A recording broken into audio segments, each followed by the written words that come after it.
The sport of boxing is not everyone's cup of tea. If it's not yours, stay with us, because this story, The Champ, is not about a sport, it's about a man. Larry Holmes, the heavyweight champion of the world. This Friday, he'll defend his title for the 18th time when he fights Marvis Frazier. But even though Holmes has been champion for longer than anyone since Joe Louis, he's still not taken seriously by the fight crowd. To many, Muhammad Ali is the absentee landlord of champions. Holmes did knock out Ali in 1980, but Ali by then was a broken shadow of himself. The lack of recognition bothers Holmes, but not too much. Each time he fights, he takes something like $2 million home with him. Like most boxers, he was poor and black when he started out. Holmes says with a certain irony that now that he's rich, he's no longer black. Holmes lives where he was born in Easton, Pennsylvania. We spent some time with him earlier this year in Las Vegas as he prepared to defend his title against Tim Witherspoon. There's only one champion, and I paid my dues to become number one, and I sacrificed and I suffered.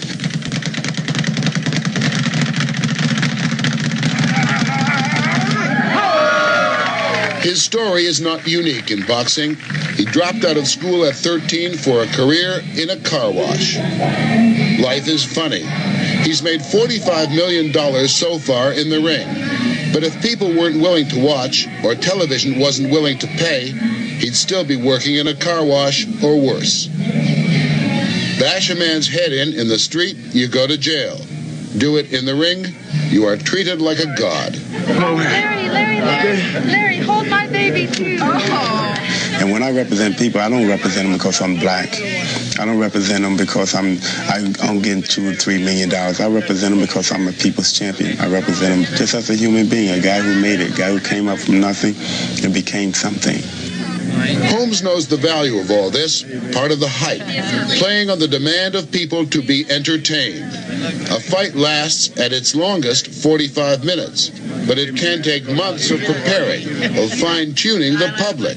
Witherspoon will be knocked out Friday, right here at the Dunes Hotel. If you ain't got your tickets, get your tickets, because it's going to be a knockout show. That's not just hype when you say, I'm bad and I'm mean and I'm bad. That's the real thing. Yeah, well, if I just feel like nobody can beat me in this world, if I can say that to you, and I feel that way. You look like Ali when you did that. Yeah, but I'm not. I'm Larry. I can't be Ali. I can't be Joe Louis nor Leon Spinks. So are you psyching yourself out when you do that? Oh, yeah. You psych yourself, and besides you psyching the opponent that I'm going to do something to you. How would you sitting here, you doing this interview, and I look at you with no smile on my face, says, when you walk outside, I'm going to get you. I don't care about my boxing or nothing. You in trouble, because I don't like you, period.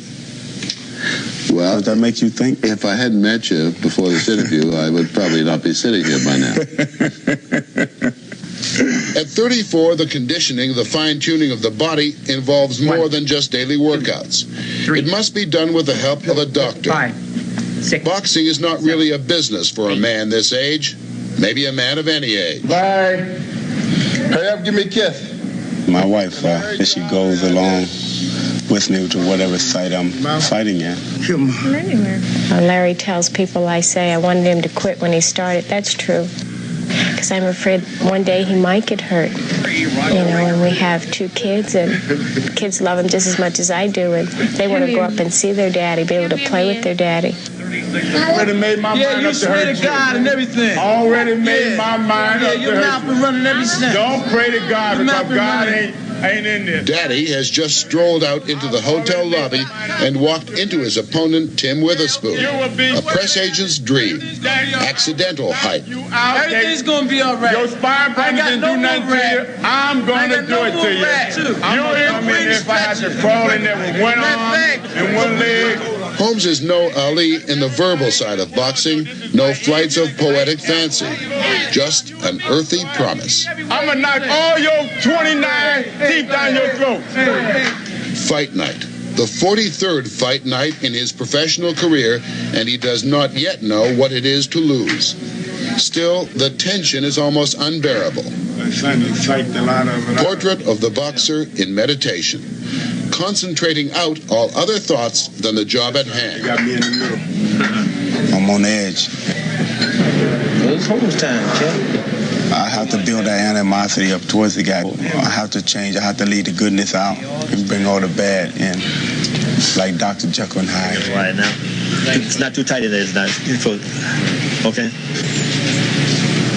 Our rules and regulations say no more than one roll of tape. And if you put more than one roll of tape... Witherspoon's trainer tries to break the spell by bursting in to complain about the amount of tape on the champion's hands. That doesn't matter. You're not going to use the second roll. Don't tell me it doesn't matter. It does matter now. I'm going to let him go. I'm going to beat on him.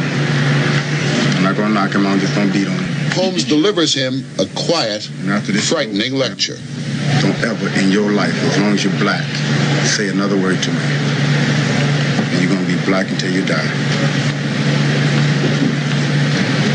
Is that a threat? No, that's a promise. Love it or hate it, boxing is sport stripped down to the most basic essentials.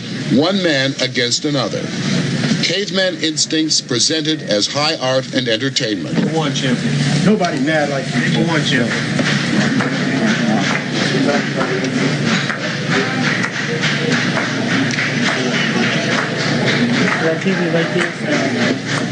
The only teamwork is the entourage trying to heighten those instincts just a little more. What time is it? What time is it? I can't hear you. What time?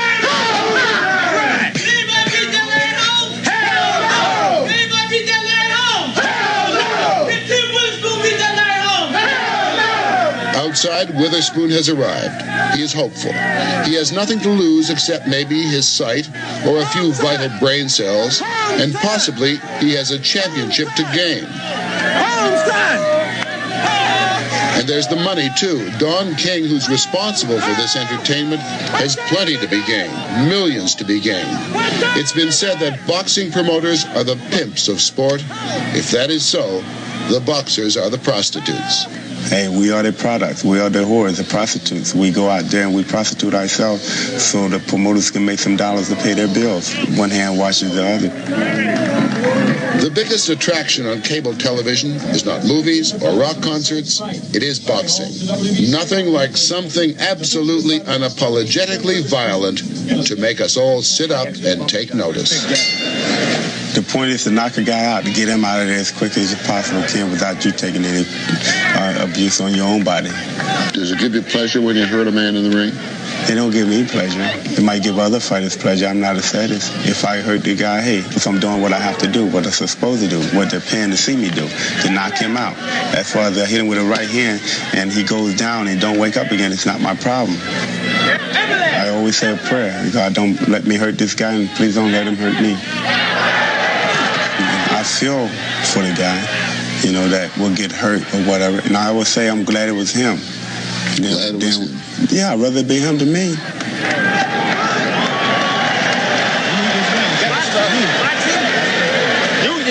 Don't let him get on first. I don't want to retire with my brain scrambled, but again, that can happen walking across the street. I get hit by a car, I can fall off the sidewalk. You win the 12 rounds. You won 12 for 12. Brain damage is the price a boxer pays when he enters the ring. The price gets higher the longer he stays. Even Muhammad Ali, perhaps the most extraordinary athlete of his time, did not know when to quit. In boxing circles, it is rumored that he suffered fairly severe brain damage. Holmes would go on to win this fight, an unspectacular decision. There was talk that it was time for him to quit. 1983 is it. You know, I can fight one more, two more, three more fights this year.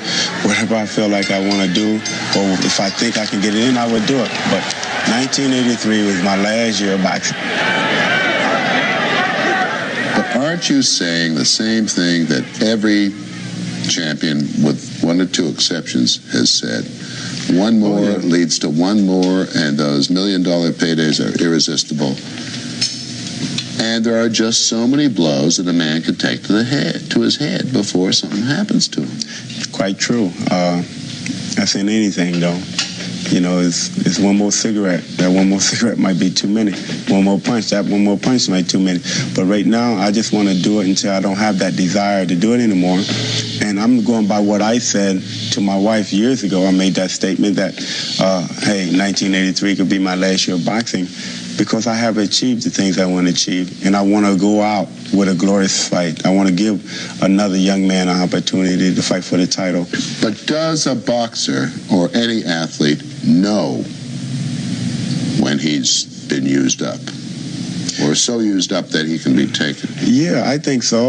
Our athlete gets tired. He don't want to go through the wear and tear, the aggravation. He don't want to go through the abuse of running the roads and getting up in the morning or coming in the gym and taking punches. They get tired of doing that. Yeah, but you said, and I'm quoting Larry Holmes, that what happens with athletes, and maybe particularly with boxers, that your mind makes dates. Your body can't keep. But my body still can handle it, because my mind still can handle it. I can still function, I can still think. When I get out of the boxing, no $1 million checks is gonna stop. So therefore, I wanna make sure I'm prepared fully when I get out of boxing so I don't have to go back and do that again. Larry Holmes may or may not know when to quit, but he's one of the smartest champions in years. He has no manager or agent, negotiates his own purses. Back in Easton, he's invested wisely. Properties, stores, hotels, restaurants. The town belatedly told the world about its most successful son, but now the mayor and city officials come to his office to discuss the city's development.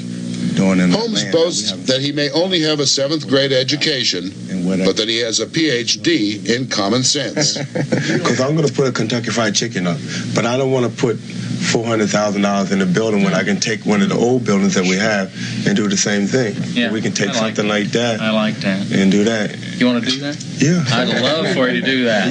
I would love for you to do that. Do some of the people resent that it was a black man who putting this town on the map? Yeah, I would say so. Some, I don't know, but some would say yeah. I would say yeah. They'd rather be somebody else. I'm not trying to be bigger than what I am because I'm already big. I'm the heavyweight champion of the world, and any city will welcome me. But I'm happy being here in Easton. Why? Why did you decide to stay in Easton? I know everybody. It's small. My kids can grow up and go to school with no hassles or whatever. When you go to other cities, you have to live a different type of life. In other words, that's a fast lane. And right here, it's a slow lane. I won't get a ticket for speeding here in New York or Las Vegas or California. I always got to keep up with the Joneses, and I don't want to do that. Well, you're way ahead of the Joneses here in Easton. That's why I stay here. The Joneses got to keep up with the Holmeses. To keep up with the Holmeses, you'd have to have a swimming pool indoors, just off the living room, a bathroom inspired by Caesar's palace, all enclosed by a white mansion and 3 acres of land, and garage space for at least 9 cars.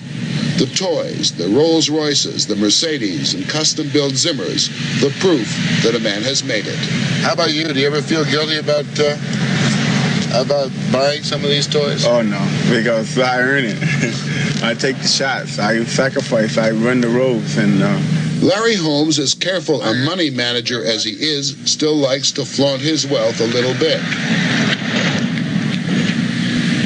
To Diane Holmes, a frugal and conservative woman, all this ostentation is just a waste of good money. I can say I'm tight. I don't buy things that are unnecessary. If we need it, then I buy it. Okay. With all the fancy jewels and furs and everything else? Never turned me on. Larry buys them because he feels that he never had it. Okay, Larry buys the jewelry and the furs that we have. Okay, every now and then I'll buy something, but only because I feel I need it. And I want to congratulate all the parents and all the teachers. And I want to congratulate all the kids. Life in the slow lane has recognized Larry Holmes as a hero out of the ring. In 1980, he was named one of the 10 outstanding men in America by the JCs. One reason is the work he's done with handicapped children. Because these kids going to be great kids, great human beings, and they're going to score a knockout for our society. They're going to score a knockout for us. You do a fair bit of charity work around here. A small part. Why? This program. Well, because it helps people. It helps kids. It gives the kids something different. And if you can shine a light on somebody, you've done it.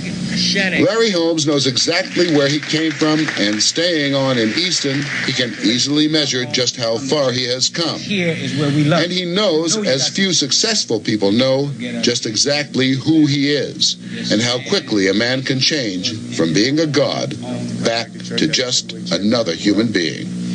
And I'm going to probably fight for the rest of this year. And I just want to be able to go in there and be able to come out as champion and be able to stay home and retire and spend some time with my family. So I've been blessed by God to be able to come from nothing, from Southside to Project to Ghetto, to become something. I haven't forgot where I come from. And I want the people to know that I haven't forgot. I don't want to. Okay, you retire next year, right? Come 1985, say, and somebody comes to you and says, here's $8 million. 50 million.